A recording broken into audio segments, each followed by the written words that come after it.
Bom, na última aula ficou sobre absorvedores de Helmholtz, faltou um pedaço da discussão, acho que o meu gravador aqui não funcionou direito, mas faltou o pedaço em que a gente, que eu cheguei a perguntar para vocês, por que a gente coloca o absorvedor, o material poroso, imediatamente atrás da placa perfurada. Isso tem a ver com o efeito que acontece na velocidade de partícula, que é o seu aumento imediatamente em cima da perfuração. Então, fisicamente, o que está acontecendo? Né? A gente tem aqui a nossa placa, né, e a nossa furo, certo? E o som, né, ele pode ser encarado aí como um escoamento oscilatório de um fluido. Então, o que acontece com a nossa partícula é que ela vai ir para um lado, né, ela vai ir para um lado, ela vai oscilar para o outro lado e vai voltar. Então, ela vai ficar, né, dançando aqui, né, em torno de uma determinada posição, certo? E a gente pode encarar esse escoamento ali perto do nosso absorvedor da seguinte forma. Imagina que a gente tem, né, um fluxo energético aqui, chegando, né, no nosso absorvedor, e a gente tem a nossa placa.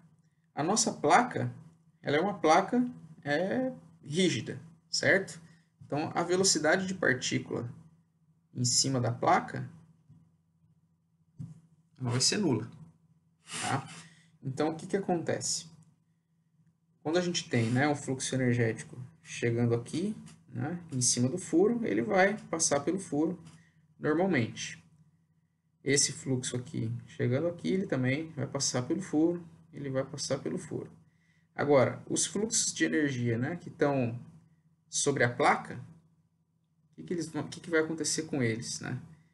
Eles vão chegar aqui na placa, a velocidade de partícula vai ser zero, e ele vai ser empurrado aqui para dentro da minha perfuração. Certo? Mesma coisa vai acontecer aqui. E aí lá na saída, obviamente, a coisa vai se dispersar novamente.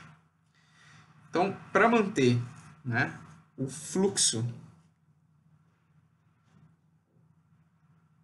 constante, a gente necessariamente tem que aumentar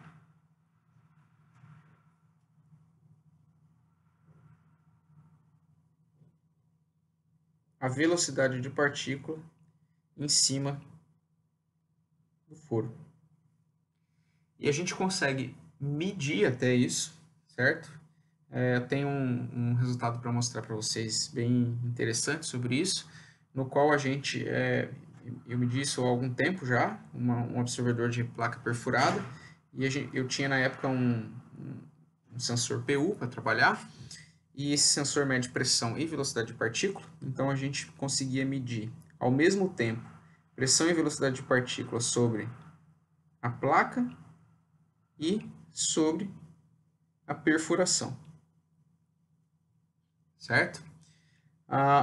Então a gente conseguia medir a magnitude da pressão sobre a placa e sobre a perfuração, a magnitude da velocidade de partícula sobre a placa e sobre a perfuração e a magnitude da impedância, que nada mais é do que a magnitude da pressão pela magnitude da velocidade. E aí, obviamente, quando eu aumento a minha magnitude da minha velocidade, eu tenho uma menor impedância. Então, o que a gente vai ver nesses gráficos aqui, principalmente aqui na parte direita superior, a gente tem a magnitude da impedância. Então, aqui em vermelho e azul, a gente vê medições tomadas sobre o furo, e em verde claro e verde escuro, a gente vê a magnitude da impedância tomada sobre a placa. É claro aqui, né, que a impedância, né, sobre o furo, ela é ligeiramente menor do que sobre a placa. E isso porque sobre o furo, a velocidade de partícula é maior. Nesse caso, então, sobre o furo, né, a impedância de superfície ela vai ser menor. Então, é exatamente esse efeito que vocês estão enxergando nesse gráfico aqui, feito com um sensor mini PU. Né? Aqui na velocidade de partícula, na magnitude da velocidade de partícula, a gente enxerga esse efeito. Dá para ver que as curvas aqui, vermelha e azul, elas são ligeiramente menores do que as verde e verde claro, significando que sobre o furo a velocidade de partícula é menor. E a pressão sonora tem quase o mesmo valor. Então, a gente não enxerga esse efeito muito na pressão sonora, é mais ou menos o mesmo valor. Claro, oscila um pouquinho, mas não é significativo, é mais ou menos a mesma coisa. Então, o que manda sobre o furo é a velocidade de partícula, que é maior. E aí, voltando no nosso esquema ali, né, no desenho, como a velocidade de partícula aqui, né, no furo, ela é maior, a gente coloca o nosso absorvedor poroso exatamente aqui.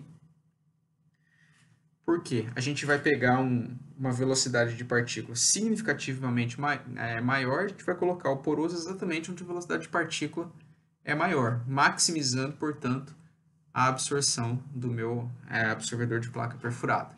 É por isso que a gente coloca, né, o material imediatamente atrás da placa. Tá?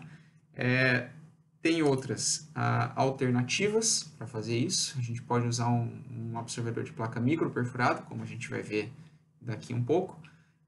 Nesse caso, a absorção é dada inteiramente pelas perdas viscosas que tem nas perfurações, mas isso é um assunto para daqui a algumas aulas. Para o absorvedor de placa perfurada mais comum, que tem furos aí na ordem dos milímetros, etc., ou alguns milímetros, a gente está falando de colocar um absorvedor imediatamente após a placa, porque após a placa a velocidade de partícula é maior e isso maximiza a absorção do meu dispositivo. Beleza? Na próxima aula, a gente vai lidar com a quantificação da impedância de superfície desse absorvedor. Até mais!